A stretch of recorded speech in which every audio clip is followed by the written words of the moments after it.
Bon, lundi 11 septembre, aucune nouvelle économique, mais il y a quand même une nouvelle importante dans 2 jours, c'est le CPI. Donc ça peut avoir un impact sur ce qui se passe aujourd'hui. Donc voilà, mercredi, CPI, mon état. Donc là, moi, première grille de lecture, c'est le CPI front-run. Souvent, avant le CPI, le marché se met à monter. C'est un truc que j'ai constaté depuis plusieurs mois. Mais aussi, je suis dans une zone d'indécision parce que là, ici, on a eu un rebond sur la zone des 50% ici à la baisse.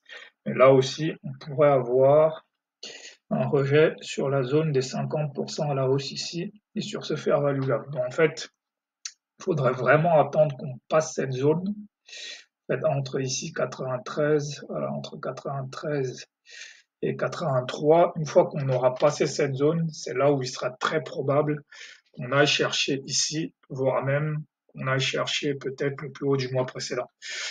Donc voilà, c'est à suivre. Donc mon premier scénario, ça reste quand même, voilà, peut-être d'abord un range, revenir fermer ce gap-là, rechercher des liquidités, repartir à la hausse, ou alors on pourrait partir directement.